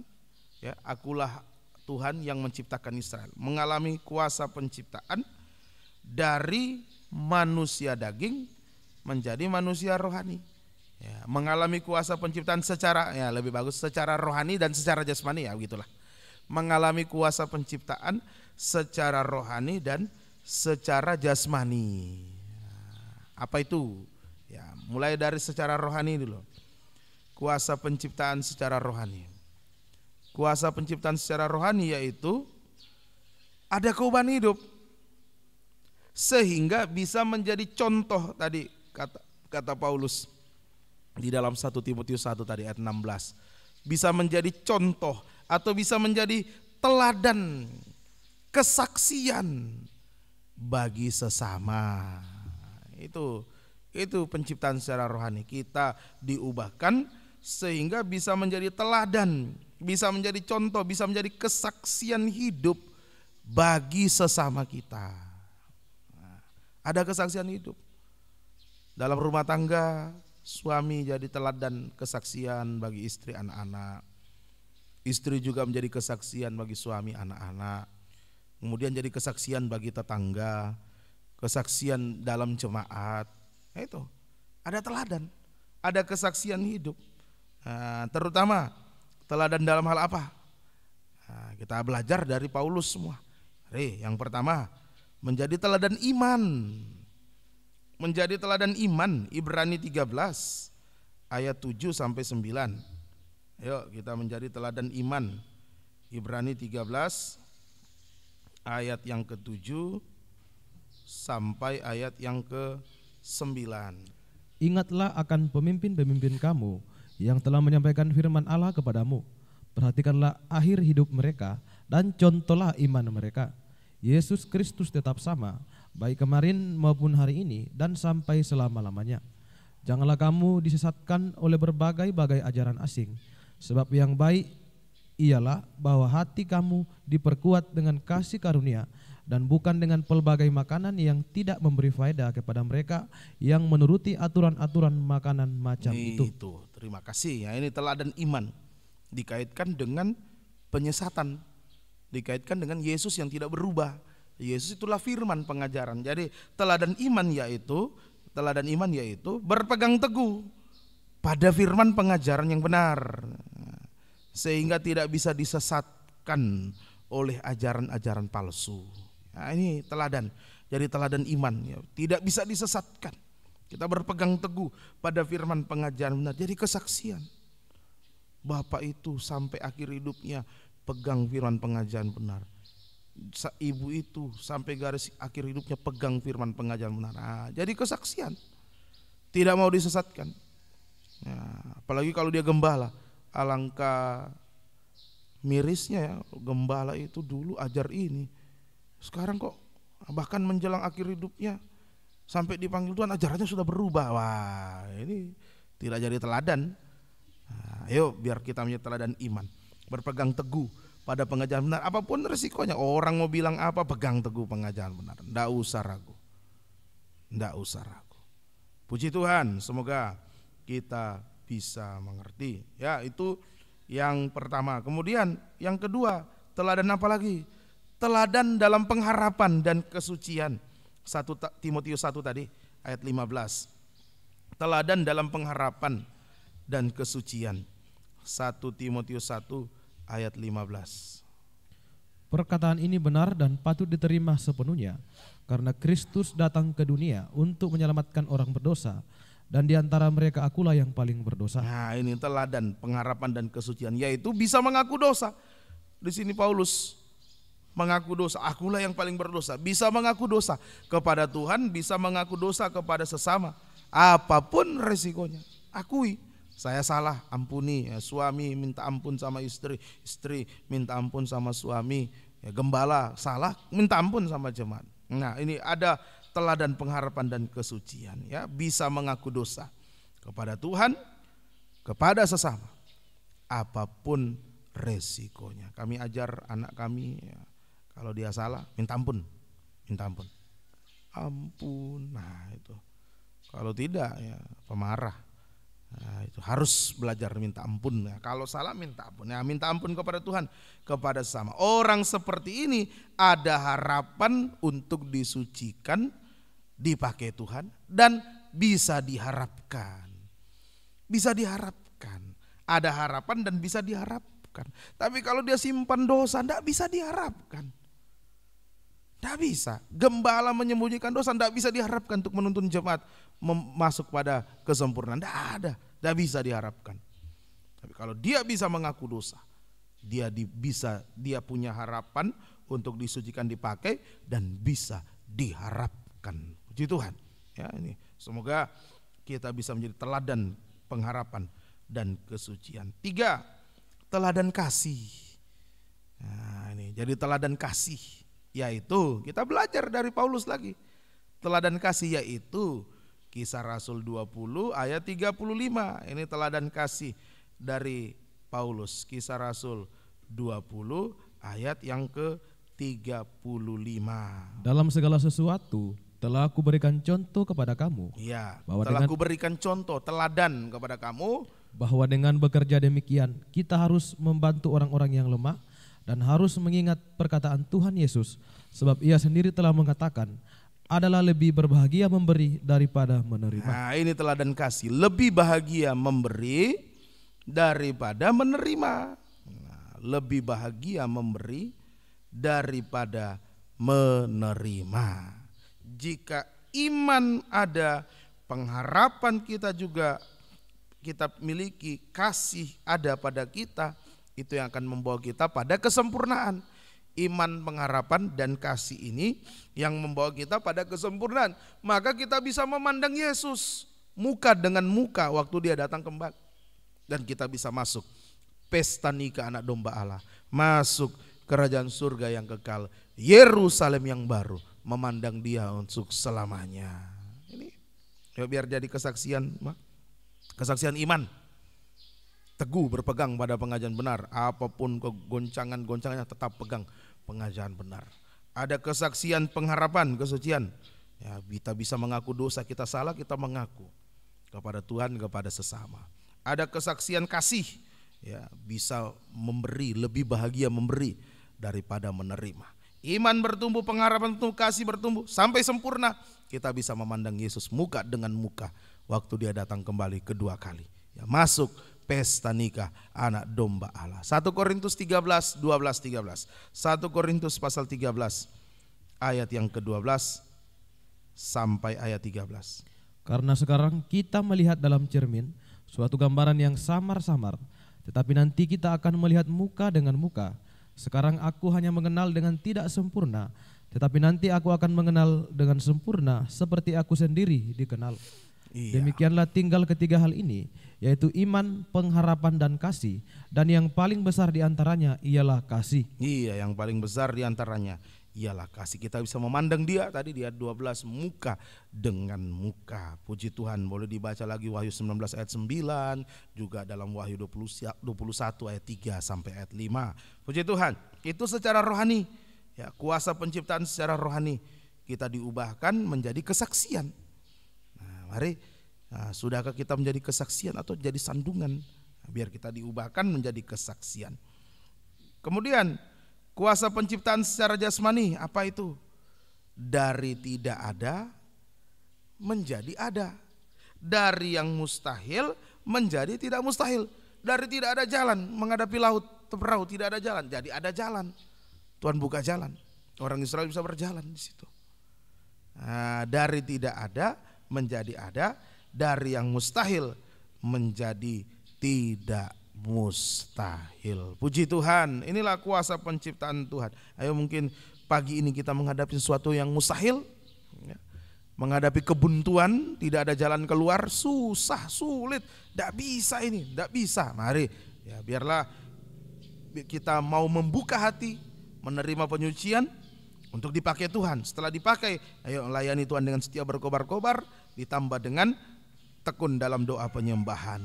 Kita mengalami kuasa penciptaan dari Raja segala Raja, Yesus mempelai pria surga. Secara rohani kita disucikan, dipakai, diubahkan menjadi terang kesaksian. Secara jasmani Tuhan mampu membuka jalan yang tertutup bagi kita. Dia mampu menolong dari tidak ada menjadi ada, dari yang mustahil menjadi tidak mustahil. Mungkin dokter sudah vonis tidak bisa sembuh lagi, ya, tinggal berapa bulan, ya, ada satu ibu dulu sudah divonis begitu, tinggal berapa bulan, nah, tapi sampai sekarang masih sehat, bisa melayani, sehat sampai sekarang. Nah, ini ada kuasa penciptaan Tuhan. Tuhan mampu melakukan segala-galanya bagi kita, ya, mujizat Tuhan pasti nyata bagi kita sekalian. Semoga kita bisa mengerti. Puji Tuhan, dulu kita hamba dosa, sekarang biarlah kita menjadi hamba kebenaran. Kehidupan dipakai memuliakan Tuhan sampai garis akhir kehidupan kita. Tuhan Yesus memberkati kita sekalian. Mari kita mau datang kepada Tuhan, kita mau menyembah Dia, biarlah kita dipakai Tuhan, memuliakan Tuhan sampai garis akhir. Pandanglah wajah Yesus, kita mau memandang Dia, wajah yang mulia. Psalm 180 F. Pandanglah wajah Yesus, oh pandang wajah mulia, kemuliaan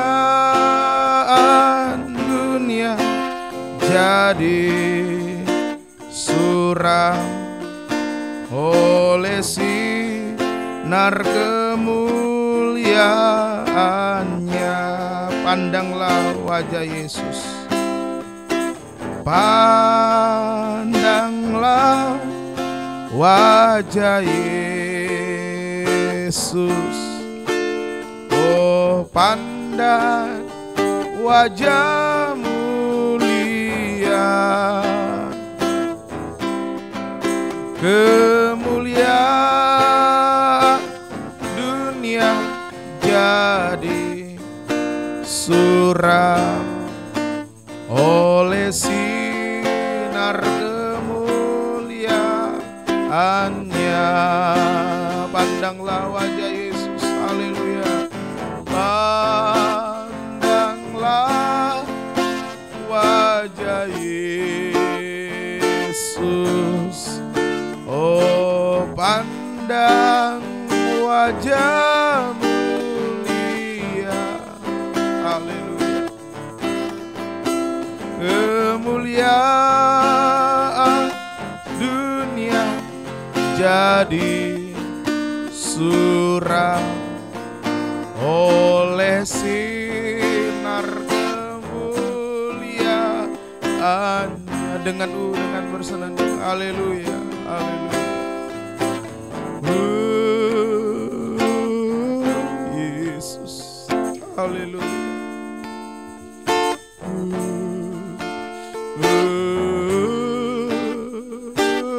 Dulu kita hamba dosa, namun Tuhan memanggil kita, Tuhan menyelamatkan kita dan menjadikan kita hamba kebenaran. Haleluya. Layanilah Tuhan dengan sungguh-sungguh, selalu memandang Dia dalam doa penyembahan. Haleluya, haleluya. Lagi, haleluya. Saya orang berdosa Tuhan,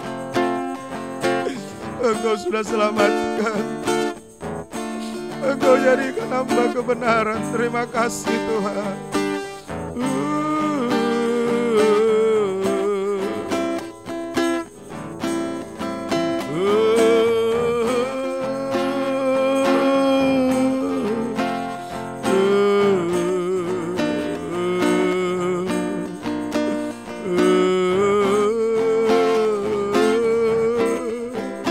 Sekali lagi kita mengangkat kedua tangan. Kemuliaan dunia,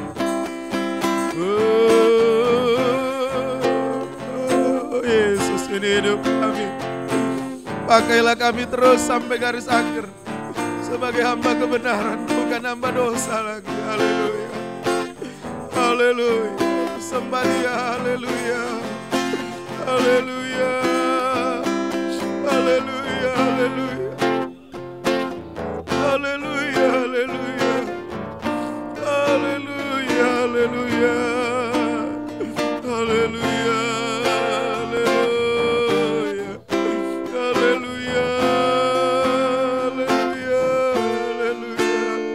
haleluya, haleluya.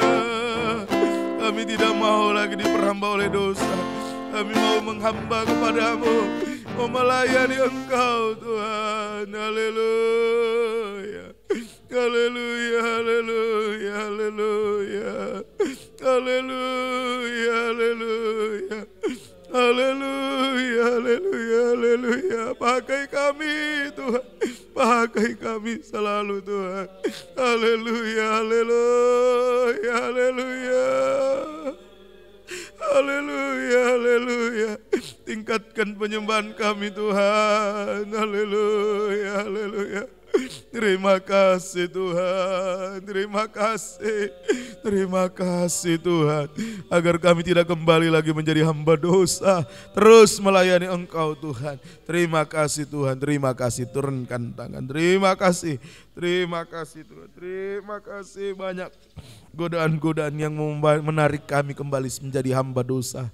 Tapi biarlah kekuatan firman pengajaran benar yang Engkau sudah nyatakan di tengah-tengah kami Memampukan kami tak bertahan dalam kebenaran kesucian, tetap melayani Engkau sampai garis akhir kehidupan kami. Tidak lagi menyerahkan anggota tubuh kami untuk melakukan dosa, tapi menyerahkan anggota tubuh kami untuk melakukan apa yang menjadi kehendak Tuhan. Terima kasih Tuhan, terima kasih kuasa penciptaan Tuhan terjadi. Kami menjadi terang kesaksian bagi sesama, dan kuasa penciptaan secara jasmani juga pasti terjadi.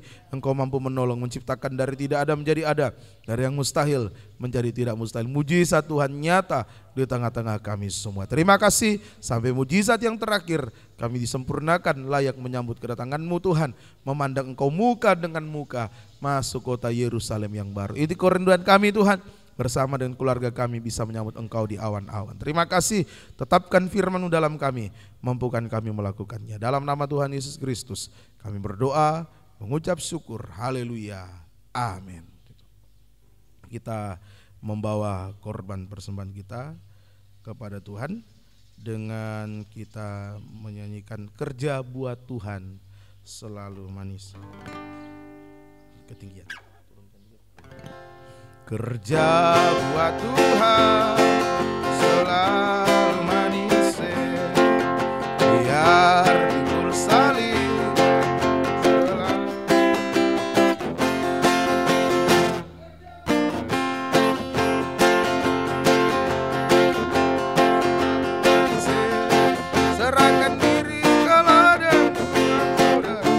Kerja buat Tuhan selalu manis,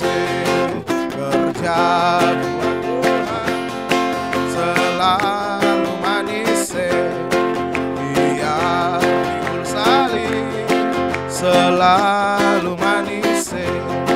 Ayo kerja buat Tuhan, sungguh senang-senangnya dipanggil Tuhan selalu manis. Serahkan diri ke ladang Tuhan saudara, serta Tuhan selalu manis. Ayo kerja buat Tuhan, sungguh senang-senangnya dipanggil Tuhan selalu manis. Serahkan diri ke ladang Tuhan saudara, serta Tuhan selalu manis. Puji Tuhan, Tuhan Yesus berkati persembahan Bapak Ibu kasih dalam Tuhan. Ibadah kita hari Kamis kita isi dengan doa puasa bersama jam 9 mulai, kemudian jam 12 season 2 dan jam 3 season yang terakhir. Hari Jumat pendalaman kita perjamuan suci seperti biasa jam 4 sore, dan Minggu juga seperti biasanya. Untuk jadwal di Tentena juga tetap seperti biasa, Senin sampai Kamis, Senin sampai Rabu ya, karena Kamis doa puasa. Senin sampai Rabu ada doa pagi yang saya pandu dari Tentena bersama sidang jemaat yang ada, yang bisa mengikuti doa pagi secara online. Puji Tuhan, Tuhan Yesus memberkati. Kemudian kerja bakti besok sudah mulai jalan, tukang sudah mau masuk kembali. Sepanjang minggu ini dia akan masuk kembali bekerja, menyelesaikan ya, apa yang kita mau kerjakan. Ya, saya rindu supaya semoga tahun ini kita sudah bisa pasang plafon supaya tudung kulit lumba-lumba yang sudah dicabut ganti plafon. Tuhan Yesus memberkati kita sekalian. Kita bangkit berdiri, kita tamatkan ibadah, kita berdoa. Kami mengucap syukur, terima kasih buat kemurahan-Mu sudah memberkati dalam ibadah pelayanan pada pagi hari ini. Biar firman-Mu sungguh-sungguh tertanam termeterai dalam kehidupan kami. Kami berdoa Tuhan agar ibadah-ibadah ke depan, oh Tuhan Engkau semakin menolong, semakin berkati, terutama jaringan internet di tempat ini Tuhan bisa berfungsi dengan baik, sehingga ibadah secara langsung tidak tersendat-sendat. Jiwa-jiwa yang rindu mendengar firman bisa mendengar dengan baik. Terima kasih Tuhan. Terima kasih juga berdoa bagi umat-umat yang terganggu kesehatan dalam pemulihan kesehatan, termasuk Pak Dermawan. Tuhan tolong, ampuni Tuhan, jamah semua kuasa-kuasa kesehatan sakit penyakit yang mengganggu, roh jahat yang coba menunggangi, kami tolak usir semua dalam nama Tuhan Yesus. Pergi, darah Yesus berkuasa, bilur-Mu menyembuhkan untuk hormat kemuliaan nama Tuhan. Kelanjutan pembangunan rumah ibadah secara fisik Tuhan yang menolong. Tuhan Yehova Jireh menciptakan dari tidak ada menjadi ada, mengadakan mujizat bagi kami semua. Terima kasih, terpuji nama-Mu. Perjalanan kembali ke rumah masing-masing jaga serta lindungi. Sepanjang minggu dalam kami beraktivitas, Tuhan jaga pelihara lindungi kami, tetap hidup benar dan suci, mengerjakan keselamatan dengan takut dan gentar. Terima kasih Tuhan, kembalikan di waktu-waktu ibadah yang akan datang dengan setia tekun beribadah melayani Engkau. Terima kasih Tuhan. Kekasih Tuhan, pulanglah, terimalah berkat anugerah damai sejahtera dan cinta kasih sayang dari Allah Bapa, Anak Allah dan Allah Roh Kudus Di dalam nama Tuhan Yesus Kristus menyertai kita sekalian mulai saat ini sampai Yesus datang kembali sebagai mempelai pria surga, menjemput kita mempelai wanitanya yang sempurna. Dalam nama Tuhan Yesus kami berdoa mengucap syukur. Haleluya. Amin. Selamat pagi. Tuhan Yesus memberkati.